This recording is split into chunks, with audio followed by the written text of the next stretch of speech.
Roll away the stone of your hesitant heart. Let the light shine on all sleeping shadows. Awaken to this day that offers itself to you and to all as a gift. Awaken to this beauty that persists, this chance that we might begin again, that even here we are finding our way to healing and hope, that even now we are changed by the in and the out of breath. The rhythm we forge across screens and pew boxes, the recreation of community, the remembering of how to grieve together, woven through loving, that we might still surprise this earth with a new song, sung together, calling us all in, and before long, sending us back out to life. Come, let us worship together. Words from modern queer Euro-American Unitarian Universalist minister Reverend Gretchen Haley to welcome everyone to Easter Sunday.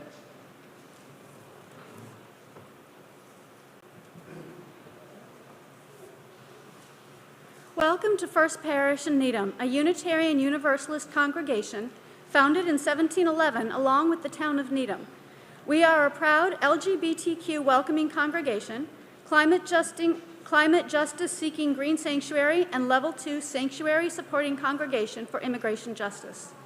Whoever you are, whatever your background, and wherever you're participating from, you're welcome here. I'm Jennifer Packard. Along with my husband Matt and my kids Zoe, Logan, and Austin, we've been members of First Parish for about 17 years. I'm currently serving as vice president on the parish committee. As a multi-faith community, we're especially excited to welcome you today as we celebrate Easter, Passover, and Ramadan. As you know, our congregation is gathering for Sunday services and programming in a hybrid, multi-platform format with masked, in-person, as well as online gatherings. As Unitarian Universalists, we have an ethical commitment to serving the most vulnerable, which will guide our ongoing work to continue to deliver excellent online programs which complement our in-person ones. We hope all of you will plug into our Zoom gathering opportunities throughout the week, including Zoom social hour after every Sunday service. And today, we'll be gathering outside for social hour, and that will include our egg hunt and family photos. Although our buildings remain under certain restrictions due to the COVID-19 pandemic, our faith community welcomes everyone.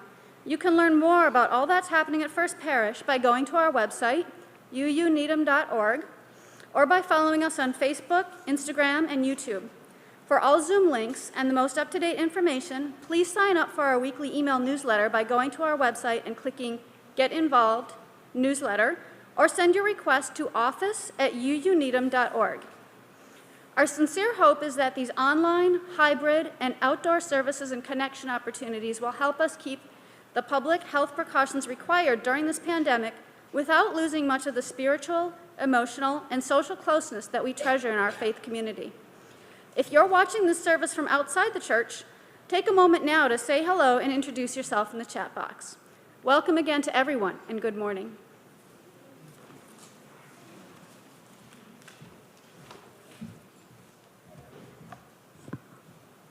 As we light our chalice, symbol of our Unitarian Universalist faith, we read words from gay Euro-American UU minister Reverend Ian Riddell. You're also welcome to light a chalice in your home if you're joining us online. We gather today in the presence of the old, old story of death defeated by emptiness, of hope and newness triumphant over fear and separation. We come hearts heavy with pain and anxiety, spirits flattened by exhaustion and apathy, vision clouded by strife and violence. We come seeking connection and love in this place of community. May the old, old Easter story of hope and rebirth lighten our hearts and make us glad in the presence of each other's love. May our spirits be joyful as we worship together today. And please now join me in the spirit of prayer and meditation as we center ourselves on this precious present moment. I invite you to breathe in and out and to relax any tensions in your body as we hear these words from modern Black UU minister Reverend Carlton Elliott Smith. Spirit of life, source of love in which we live and breathe and have our being. While some of our children look for eggs filled with candy, we know there are children all around the world looking in garbage cans for a crust of bread. May we be willing to feed the hungry. As some children discover treats for their amusement, other children are disappearing because of treatable illnesses and unsafe water. May we find the lost. While some of us sit down to meals with our loved ones, some will be alone, without so much as a phone call to break the silence. May we comfort the lonely. As we speak of barren tombs, some are encased in their own despair and desperation, unable to free themselves from isolation. May we release the prisoners. May we break the bread of peace, share the blessings we ourselves are blessed to know. May we help each other be unafraid of the cycle of life and death, unafraid of the unknown, and trusting in love that endures.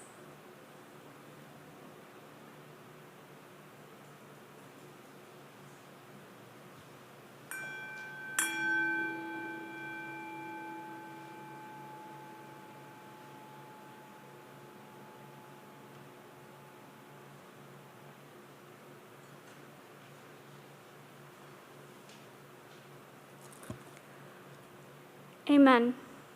Please now remain seated and join in singing our meditative response, Spirit of Life. The lyrics are in your orders of service and at number 123 in your gray hymnals.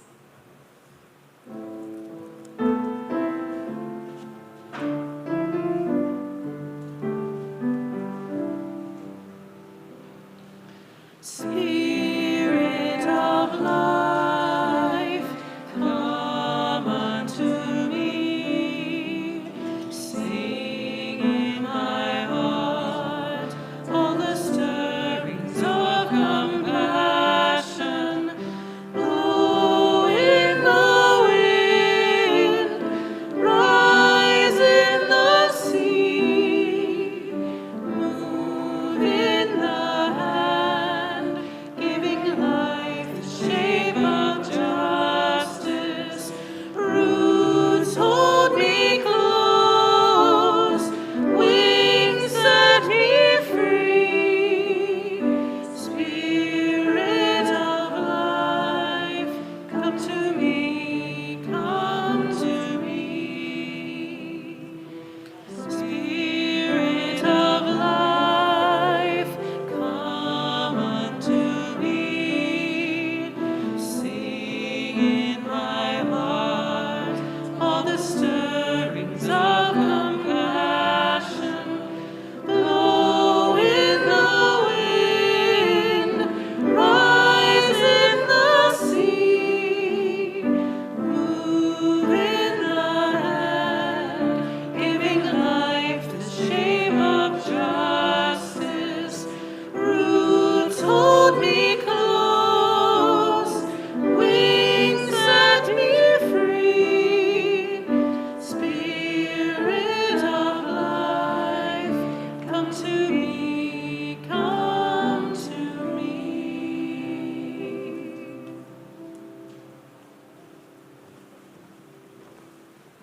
Good morning. A covenant is a set of promises we make together. So let us join in reading this congregation's covenant together this morning. We gather as a loving community to encourage and comfort one another. We gather as a diverse community to support each other in our search for spiritual truth. We gather as a service community to live our beliefs through action and care for our world.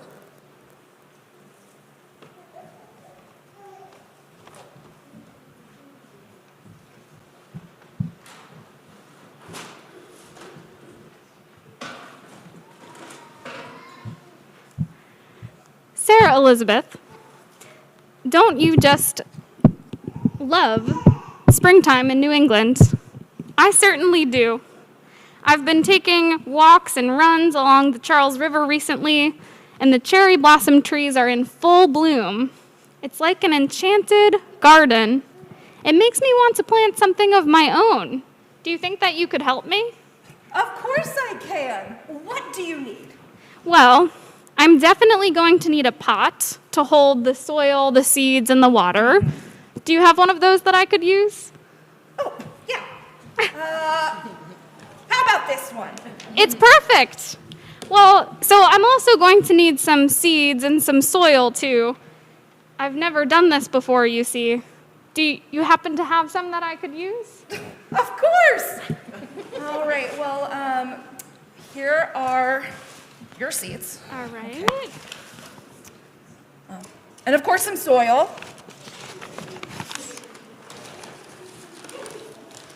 Ta-da! It's wonderful. But I know that my seeds will need both water and sunlight to grow big, tall, and strong. Good news! I always bring my best watering pail to church every Sunday. You never know when you're going to need it. So... and I think the sun is going to come out any second now.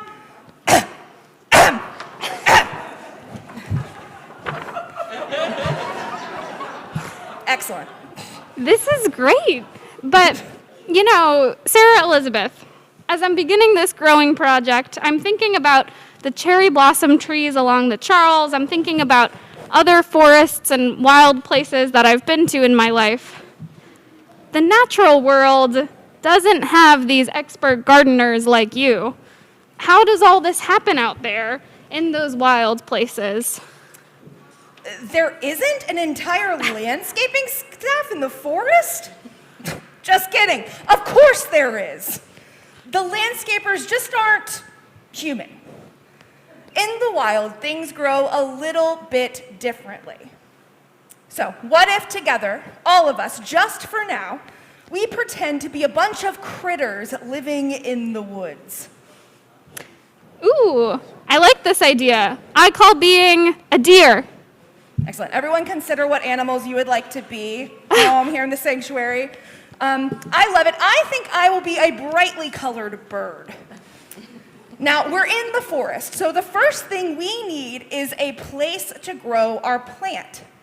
But instead of a pot, we're going to use this forest floor right beneath us. That makes sense. We already have the soil right here, but how do we get the seeds into the ground? Well, all of the dirt on the ground is softened up by different animals running over it, digging for food, and other natural ways of loosening up the soil so that a seed can more easily sink in. Does anybody here in the sanctuary, I mean forest, see any prints, any animal prints? Are there any animal prints? Does anybody see some? Oh, I see some stirring in the forest. Oh. Did you find some animal prints for me? Thank you so much. High five. Nice. You want to go sit back down? Thank you so much, friend. Perfect. But where are we going to find seeds? I always see people buying them. Is there a garden center somewhere in this forest? Actually, in the forest, seeds are found in a messier way.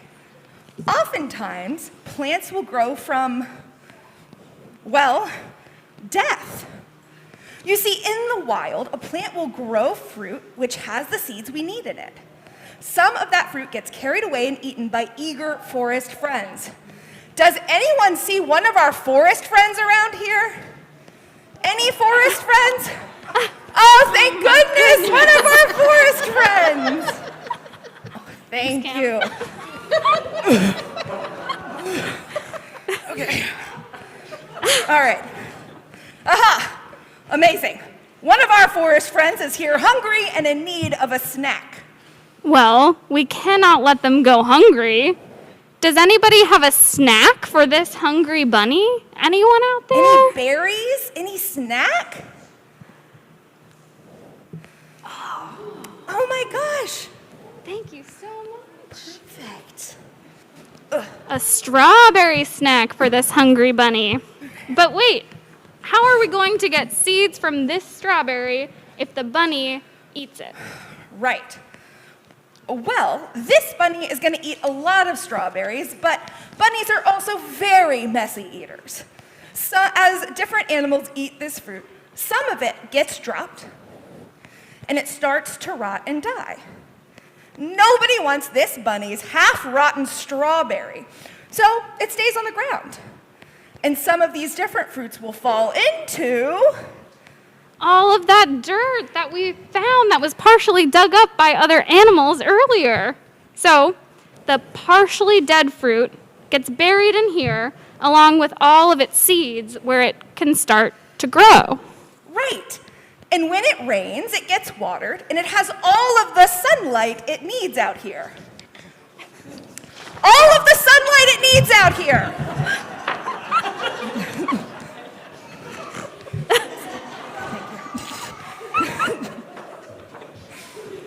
Different plants grow in different ways. Someone likes my corny jokes. Some seeds are spread in different ways, but many things start to grow just like this.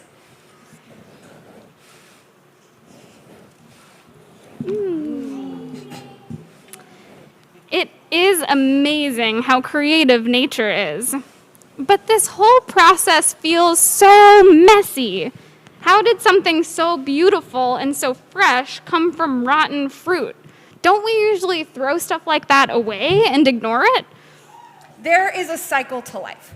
Things come and things go. Today, in this service, we're talking a lot about resurrection, something coming back from the dead, rising from destruction, being restored.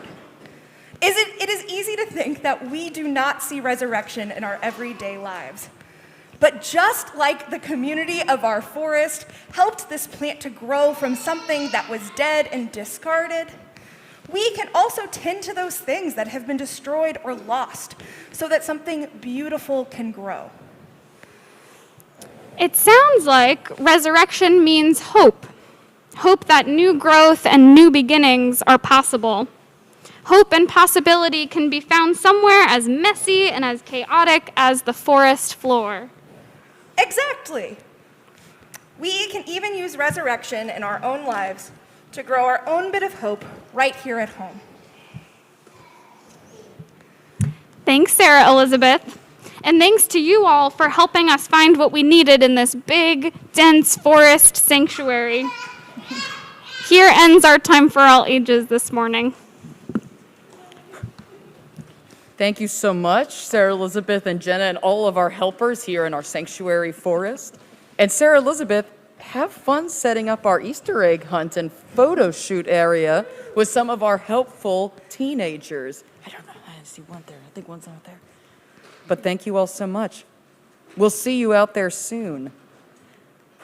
The first verse of our opening hymn, Come Thou Fount of Every Blessing, was written by 18th century British Unitarian minister Reverend Robert Robinson, and the other verses were penned by 20th century Unitarian Universalist minister and religious educator Reverend Jean Navius.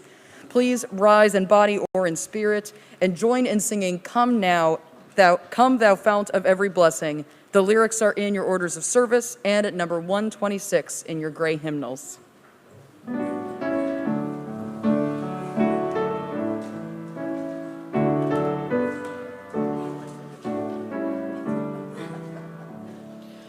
Come, thou fount of every blessing, tune our hearts to sing thy grace. Streams of mercy never ceasing, call for songs of loudest praise.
This congregation has been supported by the volunteered time and treasure of its members and friends since its founding in 1711. This is the time in our service when we, the modern stewards of the church, offer what we can to build and sustain the congregation and the world we envision. For our special Easter service, we will offer our entire collection to the Unitarian Universalist Service Committee's Emergency Response Fund to assist their work with Ukrainian refugees. The UUSC is the merged social service organization from our parent denominations, the Universalist Church of America and the American Unitarian Association, both of which founded service committees during World War II to aid those escaping Nazi persecution. The UUSC today specializes in partnering with grassroots organizations around the world that serve historically marginalized people. With millions of Ukrainians displaced by the Russian invasion, the UUSC is assisting refugees by partnering with two grassroots organizations in Eastern Europe, the Hungarian Helsinki Committee and FEM Fund. The Hungarian Helsinki Committee focuses on providing plain language legal advice to asylum seekers and civil society organizations, as well as combats racist and xenophobic narratives about people on the move in Hungary. And FEM Fund partners with community groups assisting women, LGBTQ folks, and people of color seeking safety in Poland. To donate to our collection, you can use one of three different methods as described in detail in your orders of service. You can use the text to give at the number 73256. You can donate on our website, uuneedham.org, under the giving box. Or you can write a check or give cash in the collection plate, or mail your gift to First Parish at 23 Dedham Avenue. Whatever way you give, please be sure to specify whether your gift is for the Sunday collection, your 2022 pledge, or your 2023 pledge. Thank you all for your support of First Parish and our community partners, and many thanks to our worship committee for today's beautiful floral display with warm wishes for a happy Easter for all. May the ushers now please come forward.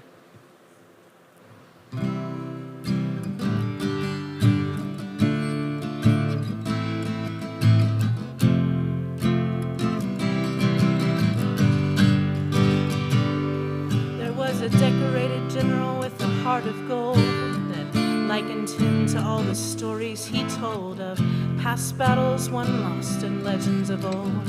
A seasoned veteran in his own time.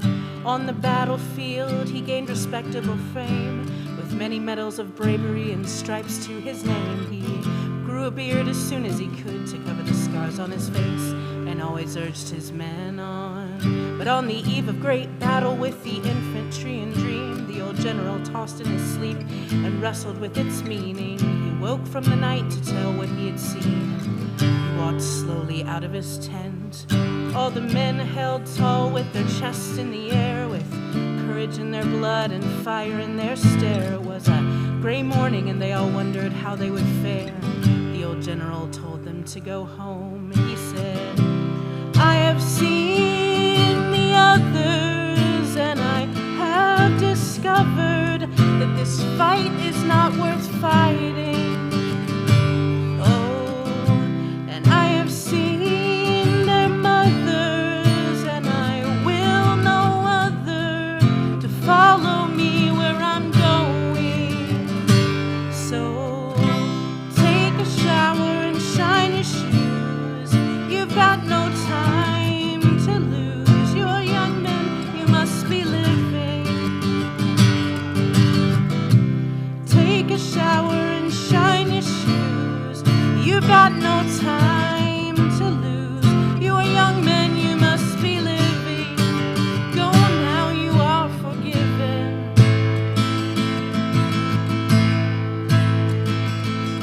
So the men stood fast with their guns on their shoulders, not knowing what to do with the contradicting orders. The general said he would do his own duty, but he would extend it no further. The men could go as they pleased, but not a man moved. Their eyes stared straight ahead, so one by one they stepped back.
readings this Easter morning are from the Gospel according to Luke, chapters 23 and 24, and from two modern theologians, Japanese-American disciples of Christ minister Reverend Dr. Rita Nakashima Brock and Euro-American UU Methodist minister Reverend Dr. Rebecca Ann Parker.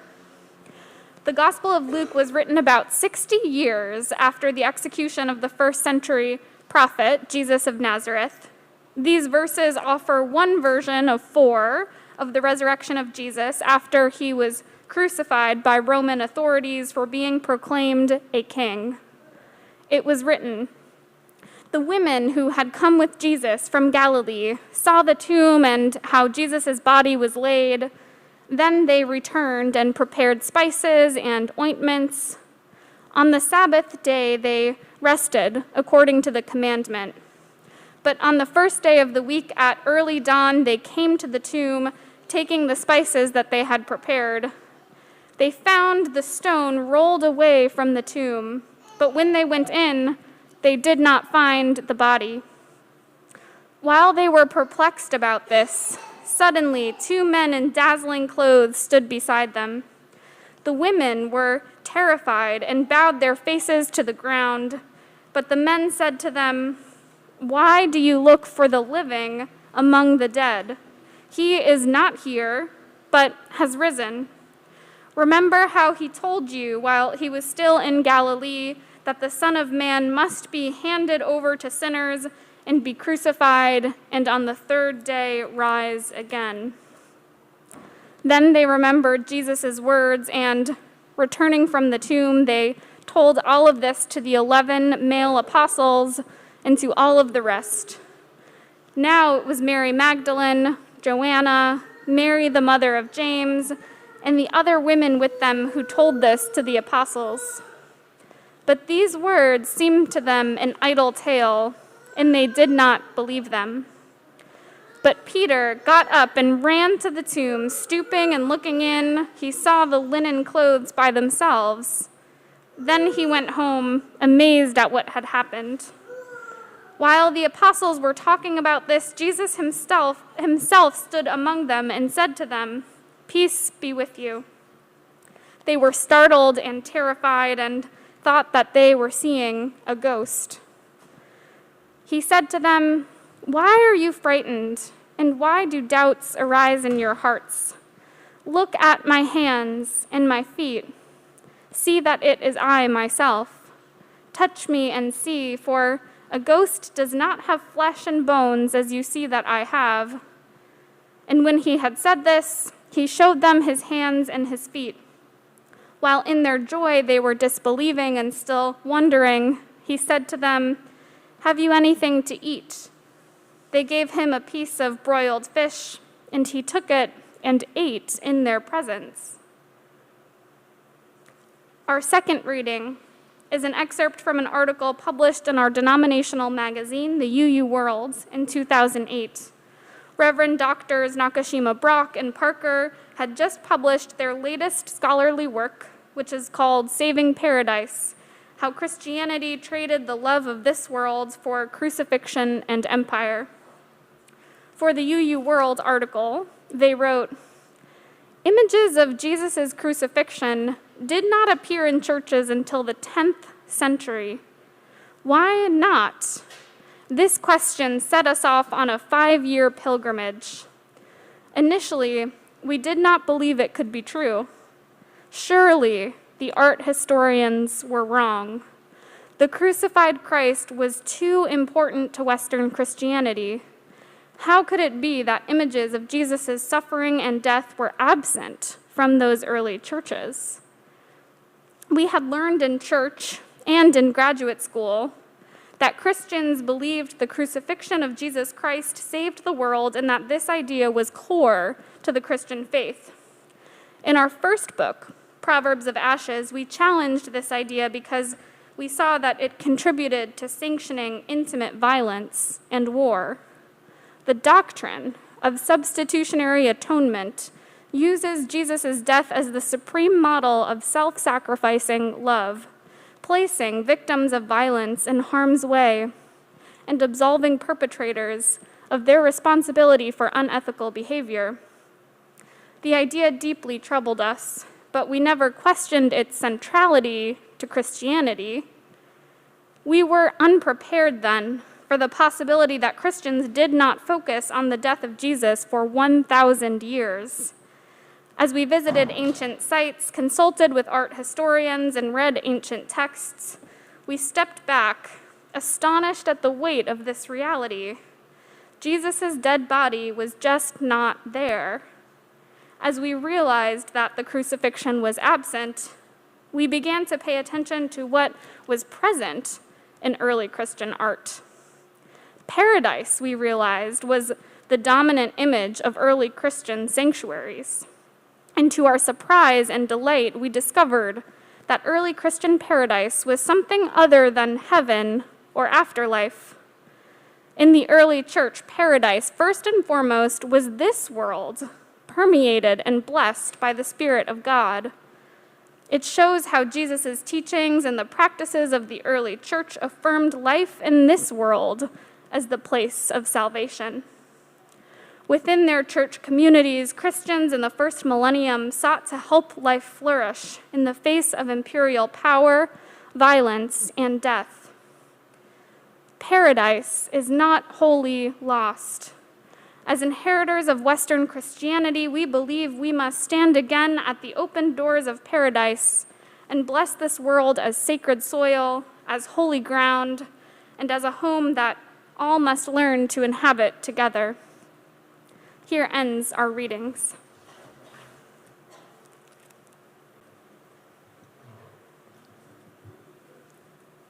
Jenna asked me this past week, so how are you going to talk about this book for our multi-generational Easter service?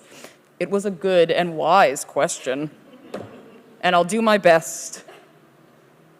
On Easter Sunday, we and other Unitarian Universalists and Christians around the world celebrate the end of a difficult journey, of remembering the cruel death of the prophet Jesus and the miraculous story that his followers saw him alive again. We heard this in our reading from the Gospel of Luke, and there's a similar story in the Gospel according to Matthew. The women found the stone rolled away from the tomb, and when they went in, they did not find Jesus' body.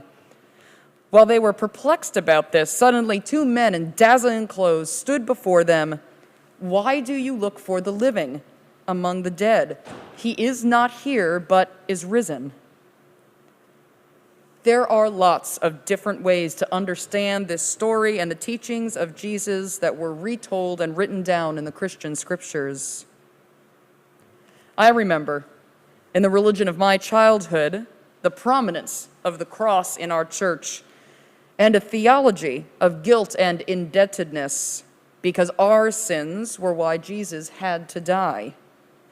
It was taught that God was so enraged by the wrongdoings of humanity, greed, hatred, betrayal, prejudice, violence, that all our mistakes and evil were placed upon the person of Jesus, and that when he was executed, God considered our debt paid, as long as we humans then believed the right things and felt ashamed of our imperfections.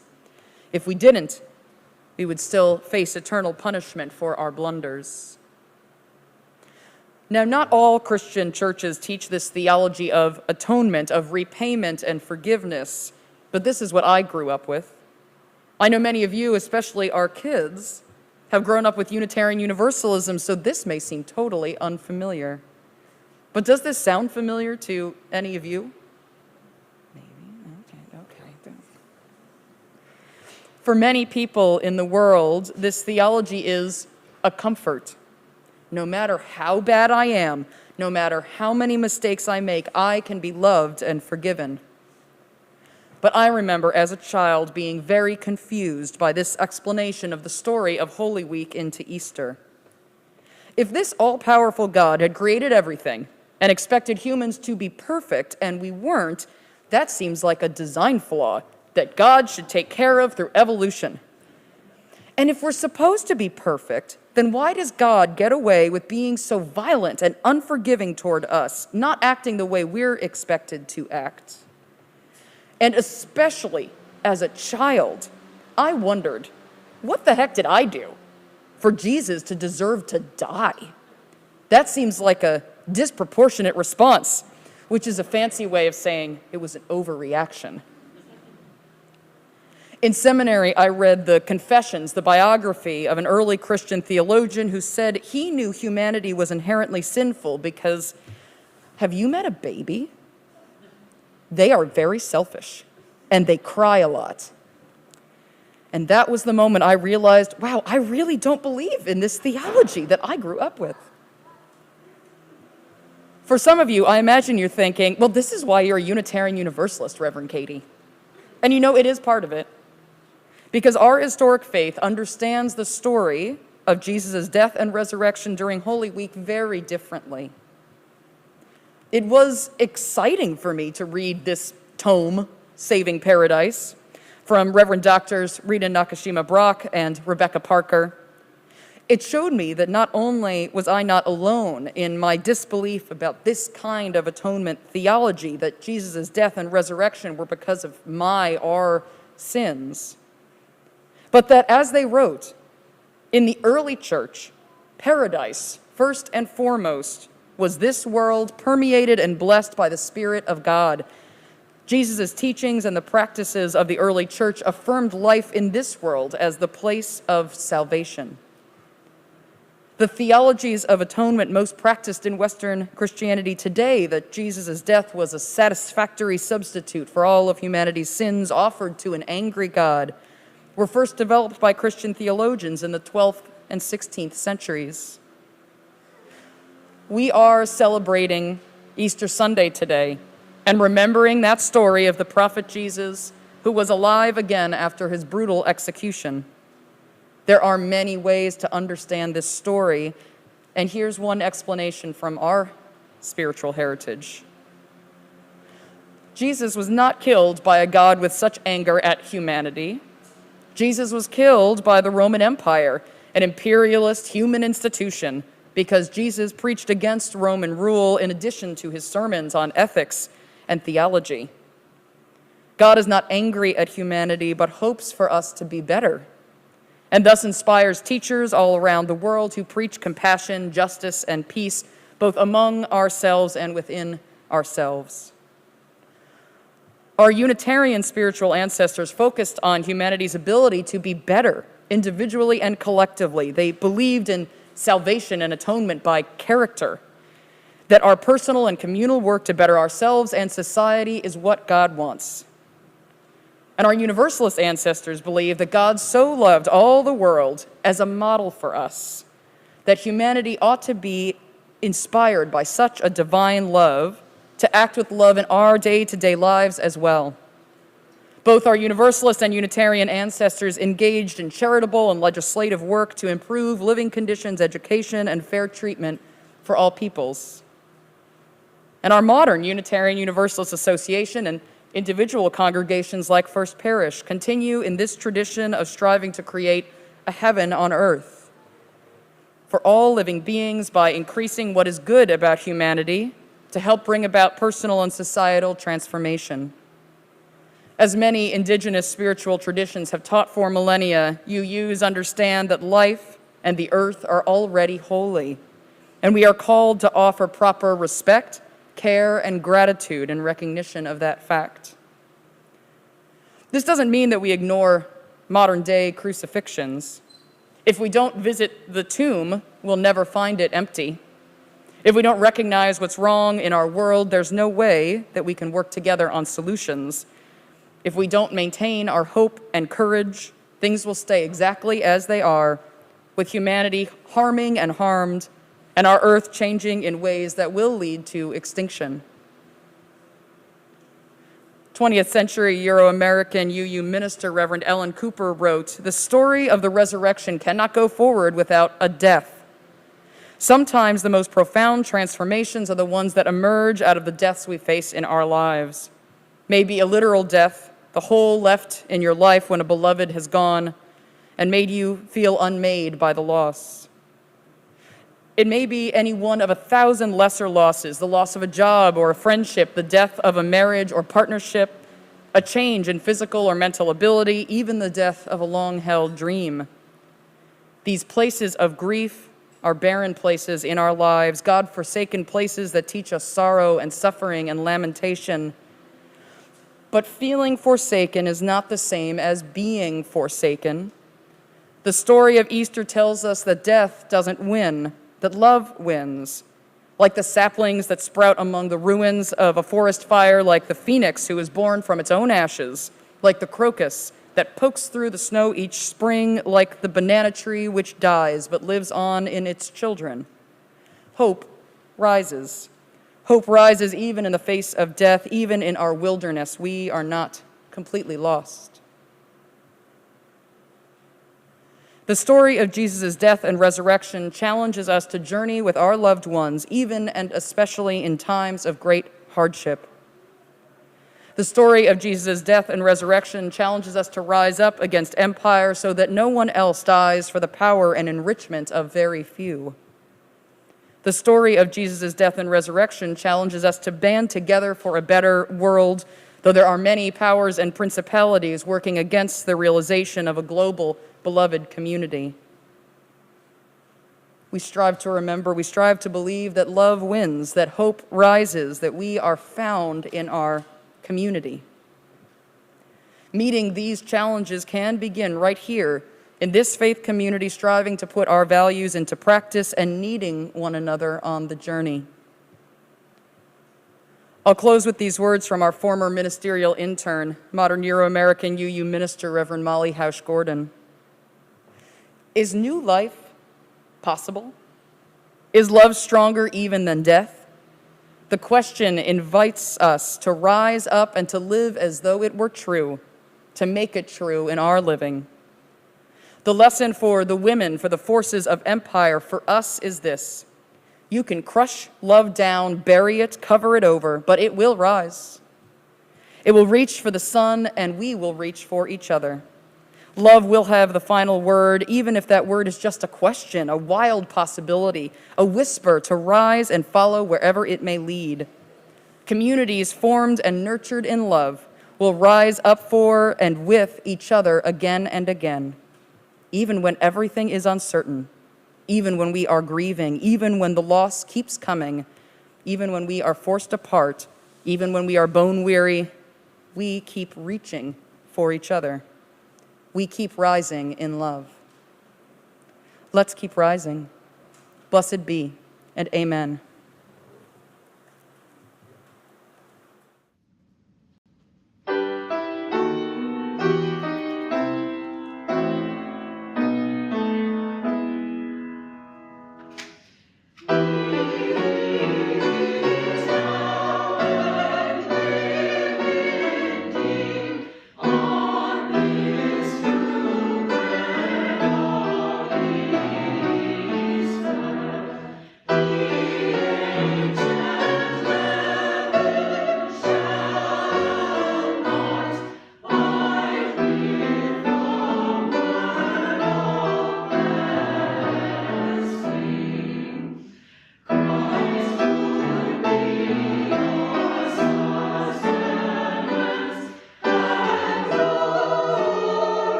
As we near the close of our service, we would like to invite you one more time to join us after church for an Easter egg hunt with Sarah Elizabeth and social hour time for all ages.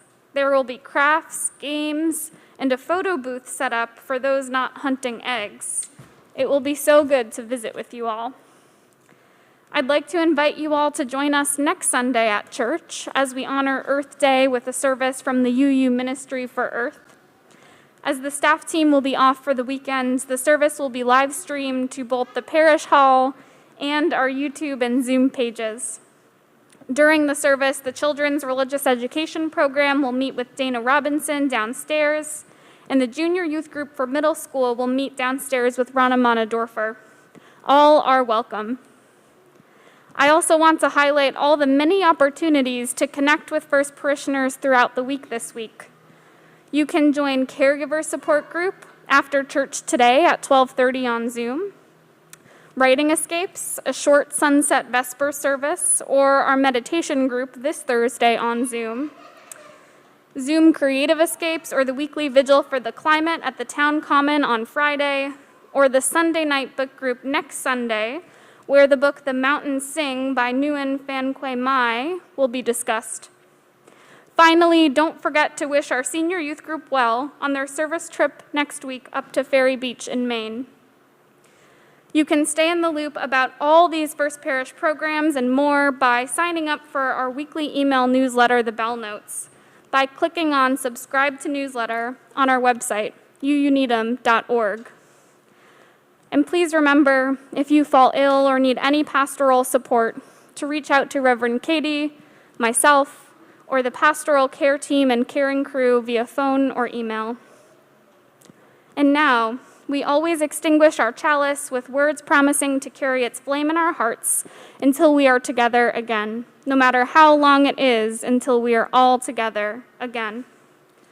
Please join me from home or here in the building in saying those words written by UU Minister Reverend Elizabeth Selly Jones. We extinguish this flame, but not the light of truth, the warmth of community, or the fire of commitment.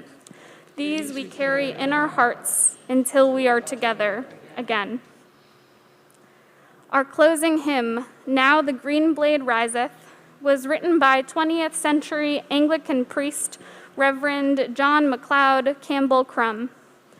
The lyrics of Love Has Come Again are original and not a Unitarian Universalist adaptation. Please rise in body or in spirit and join in singing Now the Green Blade Riseth. The lyrics are in your orders of service and number 266 in your gray hymnals.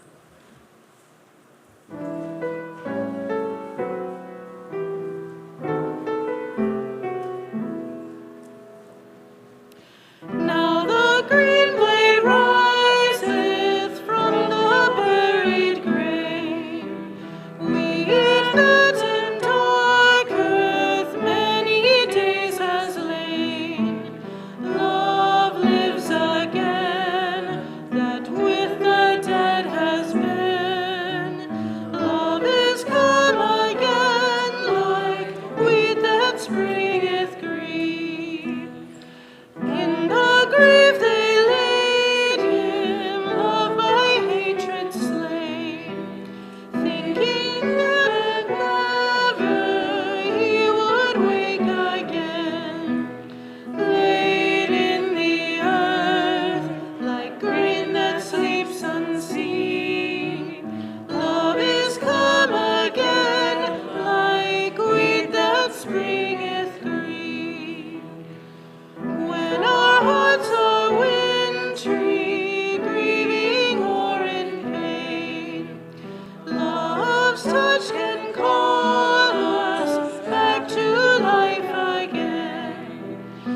Fields of our hearts that dead and bare have been, love is come again, like weed that springeth green.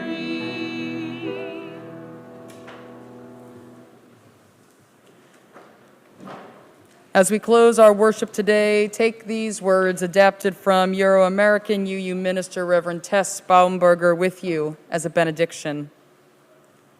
Let us make this earth a heaven right here, right now. Who knows what existences death will bring? Let us create a heaven here on earth where love and truth and justice reign. Let us welcome all at our pearly gates, our freedom table, amid singing and great rejoicing. all our lovely colors and origins, all our sacred sexualities and genders, all our abilities, disabilities, neurodiversities, all our bodies, all our emotional states, gentle, cranky, joyous, sorrowing.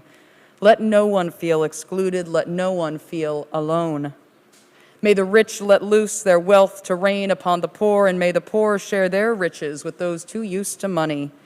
May we come to venerate the earth, our mother, and tend her with wisdom and compassion. May we make our earth an Eden, a paradise. May no one wish to leave her.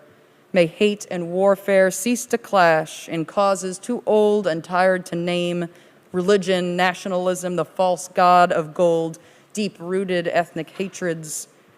May all these disperse and wane. May we see each other's true selves. May we all dwell together in peace and joy and understanding. Let us make a heaven here on earth before it is too late. Let us make this earth a heaven for each other's sake. Our service begins when our service ends. Blessed be, and amen.